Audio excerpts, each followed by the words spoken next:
Welcome to Think Aloud, where you'll hear from the people shaping arts and culture today. Together we'll consider new ideas and approach old ones from new angles to hopefully cast some light on the most exciting things happening right now in the arts. Are you sitting comfortably? Then I'll begin. Once upon a time, there was a multi-purpose art space on the banks of the Thames called the Southbank Centre. And inside that multi-purpose art space, there was a room called, rather unpoetically, the fifth floor function room, with views that stretched out over the city. And inside that room, on this cold January morning, there was a podcast host and two guests settling in to talk about children's literature. Okay, I'm going to stop there before I give away my entire book's proposal. I'm Harriet Fitch Little, and on this week's episode of Think Aloud, we are talking about children's books, you may have guessed. More specifically, we are talking about the question of diversity in children's literature. As in life, the default protagonist of a children's novel is a white, able-bodied boy who is up for an adventure. Think William Brown from the Just William books. Think Harry Potter. Think Horrid Henry. Think about almost any children's book that comes to you off the top of your head. Why is this the case? What can be done about it? Later in the episode, we'll have Syrian author and illustrator Nadine Kaadan answering a burning question, which is, how do you create a character for children? But before then, we're going to get into the meat of why is children's literature so lacking in diversity? What can be done about it? We are here, as I said, on the fifth floor of the Southbank Centre. And I know I bang on every episode about the ridiculous routes I take to get here. But today I came up in a lift that sang to me as I reached the fifth floor. I walked past the National Poetry Library, which is something I never knew existed. And yet it does within these more than four walls of the Southbank Centre. I went past a children's kind of book cubby where there were dads sitting and reading to their children, and it was incredibly idyllic. And I just opened the door inside this quite nondescript function room, and I found myself stood on a balcony in the Royal Festival Hall looking down at rehearsals of the Royal Philharmonic Orchestra. Phew!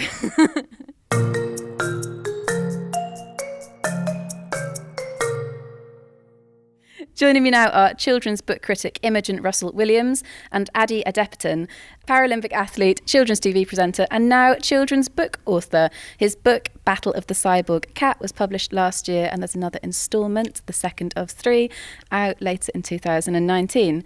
Imogen and Ade, welcome. Thank you. Thank you. It's nice to be here. What a great view as well, isn't it? Yeah, I should mention, I think our listeners are probably bored of me describing how beautiful some of these rooms are. We've got a huge mural behind us and we're looking out over the London Eye. Yeah, London Eye, Houses of Parliament. Yeah, it's the beautiful. weather may be grim, but the view certainly isn't. Inside we're smiling. I wanted to begin by asking you both briefly about your childhood reading. Did you read a lot? What books did you love? Oh, I loved reading. My parents were seriously overprotective of me, and they were worried about me getting into trouble and going out in the street. So the only way I could really entertain myself was to read lots of books, and also it was a way of getting out of the house, because I'd go to the library. So I read absolutely everything. I read all the children's classics like Charlotte's Web, Danny Champion of the World, Stig of the Dump. But then I got into science fiction books, and then as I got older, because I wanted to impress the girls, I started reading Judy Blume books. So I was there. I read them all. Did it work? I don't know, actually. I think you'd have to ask them. But I learned some interesting stuff. Judy Blume, she writes interesting stuff. Oh, yes, The Secrets. Yes, The Secrets. Then again, maybe I won't.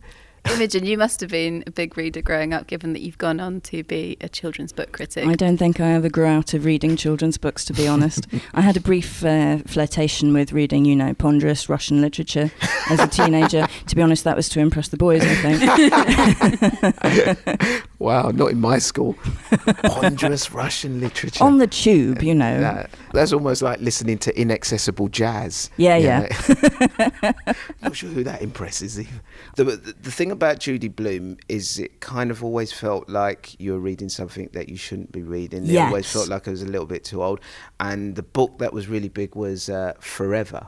Yeah. You remember that? And you're just like, wow, I'm 14 and I'm reading about this stuff. I'm so grown. I've got one hair on my chest and I'm reading Judy Blume.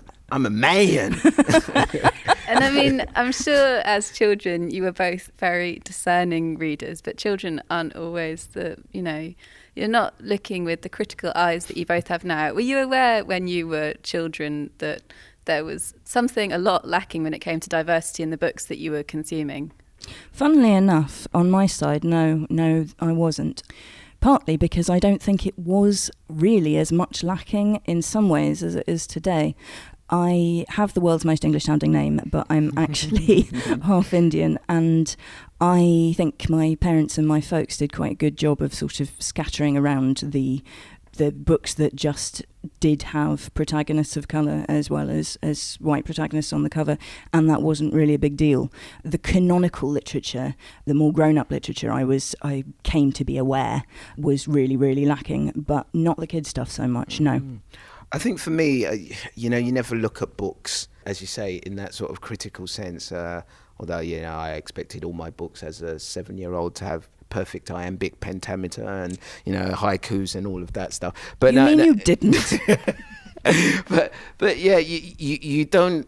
I mean, you never look at a book as a 6-7-year-old and think, oh, there's not enough black or Indian characters or Chinese characters in it. You just look at it for the content. But I think what was more important is how it affected you subconsciously. Even though I wasn't looking for specific characters in my books, I suddenly started to get a perception that certain people did certain things. That main protagonists, that strong characters, that hero characters were white, were middle class, spoke in a certain way, dressed in a certain way. And even though I wouldn't say, when I was reading a book, I'd be like, damn, why hasn't that guy got a caliper? Or why isn't he in a wheelchair? Or why isn't there some cerebral palsy character here? I think subconsciously what it said to me as I was growing out, as I got older, is it affected my confidence in terms of when I looked at bigger roles in society, I didn't see myself as a person who could make it into those roles. For a long time in my life, I've had imposter syndrome. I've always, I've been fortunate enough to do some amazing things, but I've always thought, am I really worthy of doing this? I'm quite jammy to have got there because I haven't seen anyone before me. And if Charlie in the Chocolate Factory, I mean, if Charlie was someone who was blind or in a wheelchair, God knows what impact that would have had.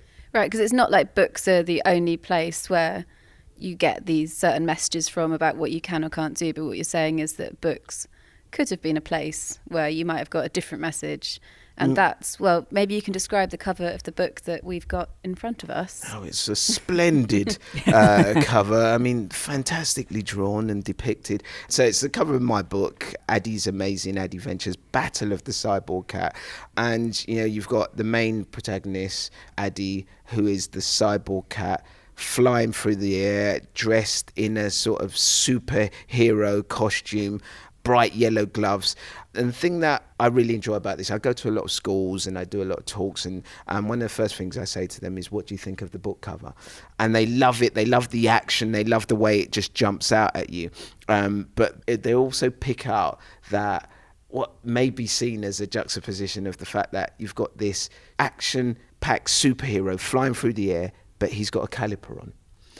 So you've got these two different worlds. People normally never usually associate disability with being a superhero. And it's not just that he's got a caliper on, it's that there's kind of electricity coming out of it, isn't there? That's what makes him into this cyborg superhero. Yeah, cyborg superhero. It's kind of, I mean, as I've said, the book has always been loosely based on my childhood. And when I was growing up, I was lucky, I was good at sport. But it used to surprise a lot of people who met me for the first time because I walked very awkwardly. I always used to say I walked like C-3PO on Star Wars after he'd trod in a large piece of chewing gum. So it was a really awkward walk. The last thing you'd think of someone who walked that awkwardly and had my build would be that I'd be incredibly athletic. But I was, and I love that contrast, and my life has always been about that, and I think that's what I wanted to get in the book. Not to mention that when we were just thinking maybe about classics children's literature, there is a hell of a lot of stuff to get over when it comes to narratives and disability. You think about The Secret Garden, what goes on there, the idea that disability will be effaced and it's a challenge cured. to overcome, Yes. isn't it? Yes, It's actually, exactly. Yeah. If Yeah. you pray hard enough, if you become a good enough person in some unspecified way, then actually it's not the way you live, it's a stage along the way. I can only imagine that that was something that internalising was an additional layer of problematic and crap. Oh yeah, I think there's so many subliminal messages that come out of books that affect you in ways that you don't know. And I think it's not just race, I think it's gender. At some point in everyone's lives, you feel like an outsider. It's trying to find a book that has you or something, a character that you can recognize and cling to. And that idea of having a disability is something that holds you back and something that you need to pray to get rid of. Reminds me actually of when I was a kid, I was desperate not to have a disability. Desperate. When I think back at now, it's quite sad. I used to pray every morning. My parents were very religious, and they'd give me the Lord's Prayer, and I'd pray every morning, and I'd be like, God, make me better, make my leg stronger, and I'd look at my leg and think, I'm gonna be, it's gonna work, because I wanted to be like the other kids at school. And it took a long, long time for me to get over that. And I think if I'd seen a character like myself, or read about a character like myself in a book, then all of that praying would have gone out the window. And I'm not saying there's anything wrong with praying, each their own. And I still pray every now and again, especially when West Ham are playing on the weekends. They definitely need a prayer or two. Although at the moment we're doing fine. But I think that it really had an impact on me, on my perception of self, because I never saw positive images of myself in books. Imogen, you haven't written a book. We were talking earlier about how you're on the opposite side of this debate. So Editor! We've got the editor and the writer facing off across the table, and I'm hopefully somewhere in the middle. But you have brought a pile of books with you. Yeah. Open your bag up and apologise for the number of times that you'd collected.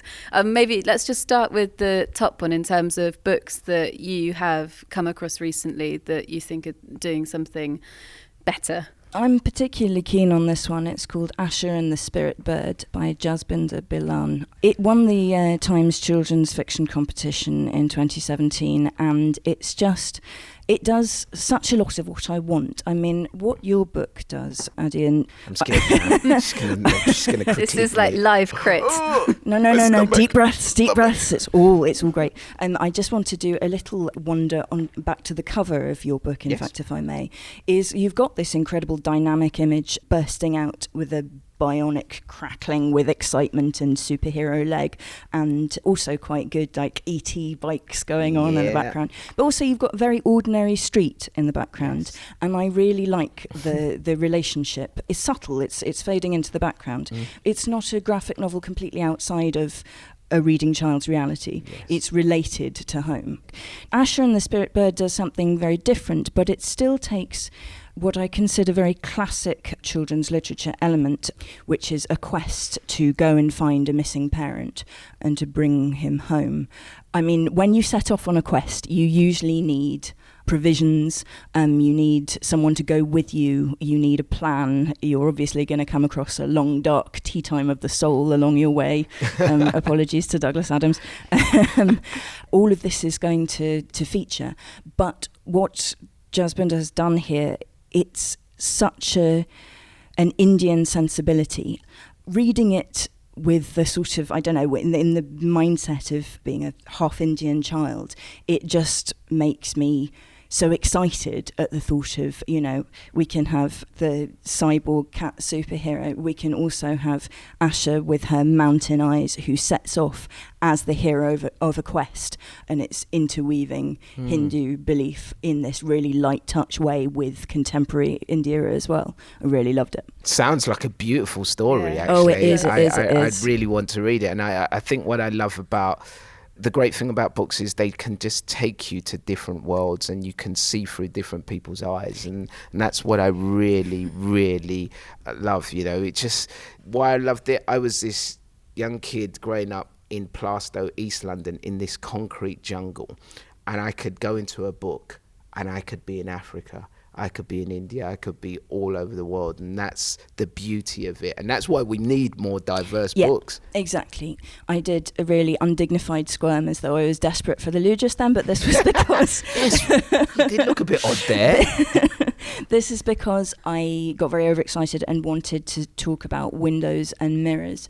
So I think it's Emily Style, in an essay called Curriculum as Window and Mirror, first brought up the idea of window and mirror. Books present either a window in which you get to see into someone else's life, you get to walk in their shoes, or they mirror a reality which is familiar back to you. Wow. There are a lot of kids who see way too many mirrors, and there are so many kids who never get to see a mirror at all. Now, if you look through a window, you get to develop your empathy muscles. You get to go and experience what it's like, perhaps to have a really difficult and traumatic experience, or perhaps just to have different favourite foods, different home customs, and to see that these things are in no way scary. They're a counterbalance to sort of tabloid alarmist narratives and all of the stuff which has landed us in the very rude word that we are currently dealing with in terms of Brexit.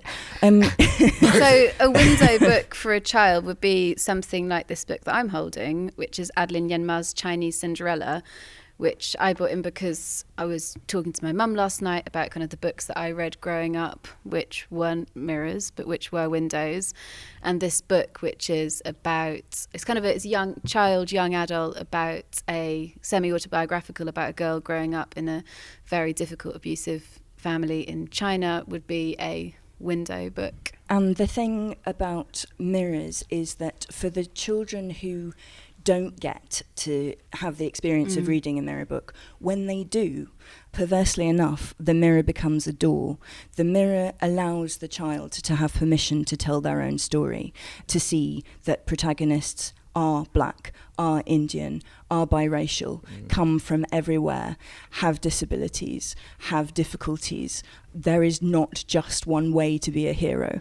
You're twisting my melon with all these metaphors and stuff. Sorry. Doors and windows and it's great. I've never looked at a book in that way, as a window or a mirror, and it kind of makes me think about my childhood, because I was very attracted to window books. I wanted to be taken from my world and taken somewhere else.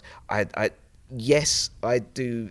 It would have been nice to see something that reflected me as well, and that gave me a stronger self-perception. But maybe that was something, it said something about myself that I didn't want to see myself. I remember when I used to walk to school, I avoided seeing myself in mirrors, because when I looked at myself in mirrors, it was the only time that I realised that I was disabled.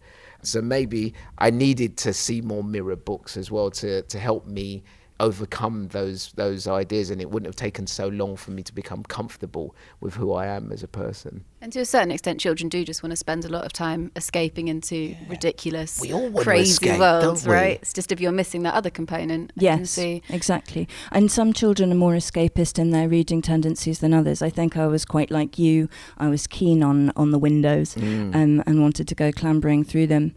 Right now, Bill Gates will be loving this. Because he's talking about windows. Racking up there. But I think that you can also, for instance, you can have different kinds of shuffling through the book pile here. Shuffling through the book pile, as is my little way. This is a book by Jamila Garvin called Blackberry Blue and Other Fairy Tales, and I'm fond of it because it subverts the idea that there's one way to be fairy tale beautiful, there's one way to be fairy tale magic, there's one way to be a sort of Charles Perrault, very good girl, or to come out with a happy ending. My point is that if you've got different levels of representation in different genres, then you can have a mixture of window and mirror as well. You can have some of the enjoyment and escapism of fantasy, but at the same time it can resonate more deeply with you because you recognise elements of your own experience within those stories. A sort of tinted window. Yes. Yeah. The metaphors. You've joined me. Yes. Love it. A high five from the writer and the editor who thought it would end this way. Bringing us together, Yeah. you know? Children's books are bringing you together. Nice. I realise, this conversation's gone so fast and in so many interesting directions that we haven't kind of actually done the nuts and bolts of why we're talking about this and why it's important in terms of the numbers. I was shocked when I was doing my research and saw this survey, the Reflecting Reality survey, which came out last year, saying that in 2017, less than 1% of children's books had Black, Asian and minority ethnic protagonists. 4% had a character, like a named character from a BME community. And you're far more likely to find a book whose protagonist was an animal than someone who wasn't white. Imogen, you wrote about this for Times Literary Supplement. I did. Front page, I believe, when it came out. It was a very beautiful front page. That was not down to me, but I was really pleased that the TLS gave it the prominence they did, because this is a matter which is very close to my heart. I think that statistic staggered an awful lot of people. There are an awful lot of very well-intentioned and well-meaning and maybe slightly slow-moving folk in children's publishing who will have thought, well, I know we're not where we should be, but we're getting there. And the fact that Britain's far worse than America. For goodness sake. It's nuts, isn't it? For it's nuts. goodness sake. I'm sorry, okay, but something between 25% and 32% of school kids are Black and minority Asian. Okay, that is quite a discrepancy between, even if you go with the lowest figure, if you go with 25% versus 1% of protagonists. I've seen in my daughter's school library, I've seen when there is a book by Sita Brahmakari which features a Somali protagonist, the area where my daughter goes to school, there's a big Somali community, and I've seen that book get read to shreds because it was the one book on the shelf that reflected that reality. It will not do. No. Or maybe Stig of the Dump, but that was more probably because he was just really hairy, you know, and it was always, when you read books when you were younger, they were seen as exotic, you know, which was like really nonsense. So when I wrote this book, I just suddenly realised, and as I was writing, I was realising, you know, as I want everyone to think, I could be that person. Yeah, these crazy, wild, low numbers, which are worse than kind of publishing as a whole, which is in itself very bad. The only kind of theory that I've come across, and I was wondering whether you think it holds any weight, either of you, is that children can't talk, or for the most part. I do know something about children. I know they learn to talk at a certain point. Never. But they can't kind of form a critical opinion. They're not the people making decisions about what books get published. So children's publishing is inherently more conservative than other sectors of publishing, because the only way that people can work out what's going to sell is by going on what has sold before. Yeah. And that this leads to children's publishing being particularly bad. It's true that children are not the ones with purchasing power, but conservatism begets conservatism, and that there are a hell of a lot of parents who would actually quite like to have books that deal, for instance, with Afro-Caribbean hair, picture books that deal with something which is a completely ordinary part of everyday experience for little boys and girls. And yet, to pick up your word, exotic, that's just like, this is apparently something that doesn't happen in an awful lot of picture books. Then there's the sense of, oh, well, no, the books that do deal with this kind of experience are outliers. They kind of special in some way, they're set apart, without that sense of, this is not separate to, I don't know, a mainstream, a constructed narrative of the mainstream. Nobody is going to have that sense of shared experience, and this reflects part of me, and this is interesting, and this is something that I'd never thought of before, but for whatever reason, I now feel that it's a possibility for me. Yeah, I agree. I totally agree. And I think part of the problem is the pool of writers, the pool of people who think they can write. I think there's a lot of kids or a lot of people growing up who don't even see writing as a career because it's never been pushed in their direction. But they tend to come from the same background. Yes. So you'll write about the same things. Yeah. What we need to be doing is trying to reflect society more. And good Agreed. things are happening. So literally this morning, meeting in the middle of January, a bookshop which was initially started as a pop-up by the publishing house Knights of Read the 1%, has secured its crowdfunding for Amazing. for a Woo! bookstore Well in done, Brixton. everybody. You were involved. I've seen you in the video for the Yes. crowdfunding campaign. You must have been involved to a certain extent. Yeah, Tell me about the bookshop. What's the idea behind it? Well, 'Cause this is a concrete thing, isn't it, that people are doing to kind of... Bricks and mortar. Yes, bricks and mortar. Oh, I very like that. good. Nice. Did You're you have full that? of Did you have that ready? Yes. No. Pull that out your back pocket. What's the tagline? Is the 1%, isn't it? Those protagonists that normally do not get that opportunity to feature in books. And they invited me to one of their pop-up bookstores in Brixton on Cold Harbour Lane, and it was fantastic. There was loads of people coming in, great range of books there with fascinating front covers that you don't normally see, and it was just exciting. It felt to me that I'd suddenly, rather than going to a supermarket which only sold apples, I've gone into a supermarket that's selling a whole smorgasbord of stuff: apples, vegetables, pears, the whole lot. It's amazingly heartening that. To slightly lower the tone by quoting Wayne's World 2, but if you book them, they will come. Right, and Love this shop, which has kind of come out of nowhere, like really put itself on the map, just like the passion of supporters and some people who had a good idea, will now hopefully prove. I mean, what did you say in your TLS article? You compared having a black or brown face on the cover of a book to a slow puncture. A slow The sales puncture equivalent of a slow puncture. was what the commercial departments of publishing This is the houses sort of thought. received wisdom that no one obviously will actually fess up and say, but it's there in what is unsaid. But it is... Very naughty word.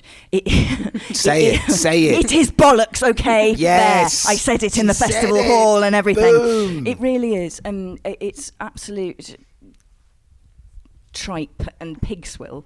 You only have to look at how astonishingly well books like, say, Angie Thomas's The Hate You Give and Elizabeth Acevedo's The Poet X have been doing in the US. There is appetite for these books, and we just have to be being as imaginative as Knights of are being, and saying this is great stuff. This is for everybody to read. This supermarket is for everybody to come into and marvel, but maybe especially for the kids who have always been pears and there's nothing but apples there for them. It's interesting that you mentioned The Hate You Give, which is this Angie Thomas book, kind of which sets Black Lives Matter in the context of an American high school.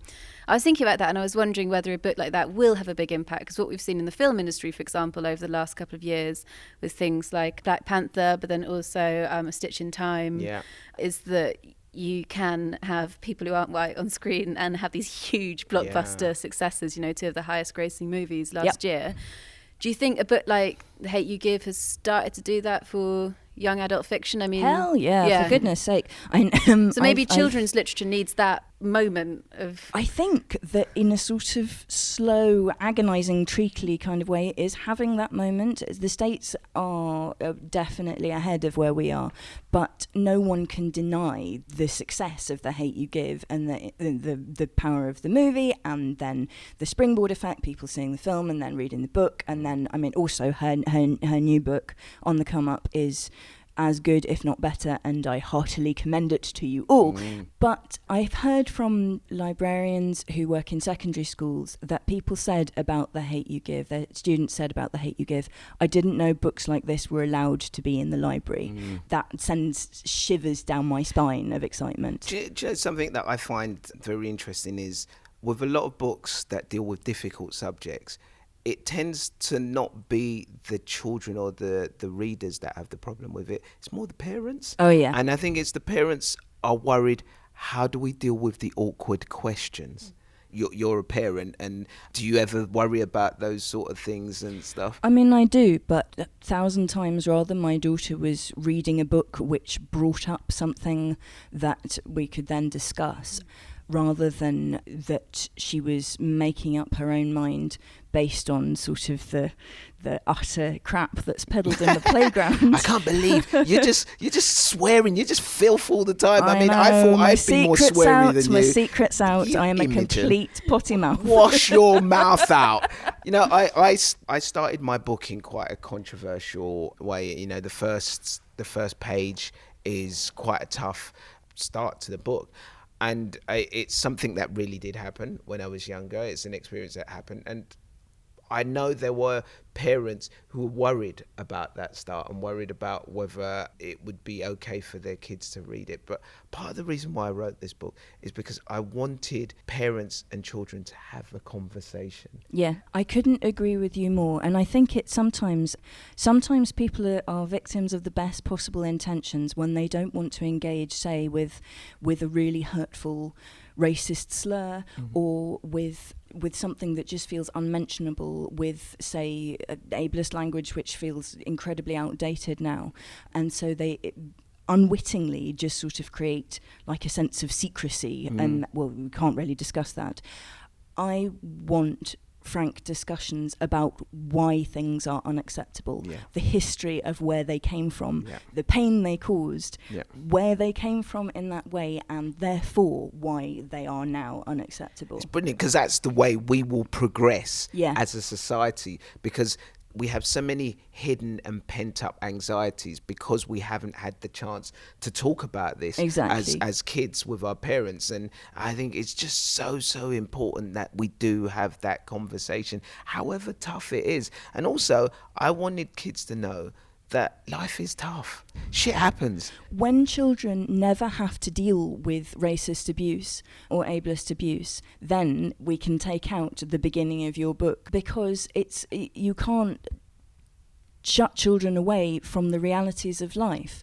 I mean, you can feed them pure pabulum and stuff that is entirely escapist, but it's not and then nutritious. They become Jacob's Rees-Mogg, but you know. Well, so you're looking at this question from one point of view, which is, you know, what do we do why is it so useful to read books like Ade's, kind of have conversations around what's going on in those books? Something I wanted to ask you both is what you think should be done, or how books should be approached that are really dodgy. What do you do when you want to read your child or niece or nephew the classics that your parents read you as a child, and they're full of, well, I think you just basically gave a list of things you might encounter. Yeah. And, you know, I'm not going to go for the breakfast TV tagline of like, should we burn all the classic children's books? Because obviously not. But like, how do you approach it? I have an opinion. You've got a book burning pile in your back garden. No. Okay, so let's take a famous lady, Ade Adepitan. There's a lot of her stuff that's been reissued with, inverted commas, sensitive editing, which makes me spit feathers. For instance, in The Faraway Tree, there was a group of little supernatural bods called brownies, and then they've been reimagined as elves. This makes me very cross. Brownies has never been a racist term. Brownies It's are a biscuit, isn't it? They could be a delicious comestible, biscuit, exactly. yeah. Or they could be a kind of hobgoblin. It has nothing to do with their colouring. It's an English folklore thing. It's not to do with ethnicity. That sounds overcautious, but presumably they've also corrected things where you would say, oh yeah, fair play, that's a bit off. My experience is different to most people's experience because my daughter is dyslexic, and therefore I'm still reading stuff to her and with her at a point at which if people have kids who are free readers, they're just going to go and navigate it themselves. But actually, I want the Ade Adepitan editions which sort of say slightly dubious things about darker skin colour or use queer in a way that we have moved past, because then I want to have the conversations as awkward and as kind of, oh my goodness, here we go again. Maybe the problem is the fact that we use the word awkward. They should just be conversation. Exactly. You know, and I think that's maybe the thing that makes parents' hearts skip a beat, that awkward. It's difficult. I hope I have the courage and the language and the emotional maturity to be able to sit down with my child and say, let's unpick this. Yes. It's either that, or I send them to their room really early and tell them never to come back down, and with no dinner or anything. Oh, like it works for me. Yeah, there you go. Punishment. In a minute, we're going to move on to this episode's burning question. In this episode, we've got the children's author Nadine Kaadan, who has published 15 children's books, answering the question of how you create a character. So I thought to kind of end our conversation here, not that I particularly want to do that, I'd ask both of you, Ade and Imogen, what you look for in a children's book character. Either when you were children or now. Maybe the two are one and the same. As Imogen, you were saying you never grew out of it. I think, to be honest, I'm still probably that deeply dorky child. Just going, oh, yes. I like a character who's flawed. I like a character who's distinct, who's definitely not a sort of insert yourself here blank. I do like characters who are funny, especially if they're female. I like it if they can get angry and that's not shown as a crime. Yeah. I echoed that in terms of a flawed character. I think someone who's perfect can be annoying. I like challenging characters as well. Yeah, I really got into Marvel comics actually, and in terms of, you know, when you look at characters like someone like Daredevil, who has this inner darkness that they're constantly battling with. And I like the fact that Stan Lee came up with Spider-Man is a teenage superhero who's dealing with puberty and having superhero strength and powers as well. And then I hark back to Judy Blume when I was reading Super Fudge, where you're still trying to impress those high school girls. Still trying. Don't tell my wife that. They're all impressed. No, but it's kind of she had was it a little brother or a little sister that was just absolutely annoying. That was her parents' favourite, and I read the book and it made me feel emotional, it made me feel angry. And those are the best type of characters, when you just put the book down in anger and then you pick it back up and go, okay, I want to find out what they do next. Well, Nadine Kaadan is an illustrator as well as an author, so she's got a slightly different perspective on it. We're going to hear from her now.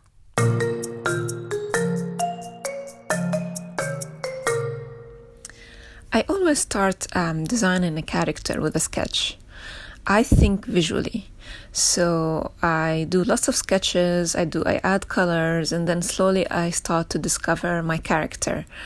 Looking at those sketches, I look for hours at the drawing and I try to think, what is this character's personality? Is he or she clumsy, for example? Do they like to stay asleep for long hours, or do they stay up at night? Are they energetic? Even the clothes process also takes me a lot of sketches and a lot of drawings to realize what this character is wearing and why he's wearing this clothes. So I think visually, and the more positions I illustrate, the more scenes I illustrate, the more I know my character. Now, the reader's response is always a surprise for me, and I really enjoy this surprise. I'm never sure what their kids' reaction is going to be. So, for example, when I did the Jasmine Sneeze, there are two main characters. There are the cat, which is inspired by my cat, the same colors and even the same personality, chubby and lazy and naughty.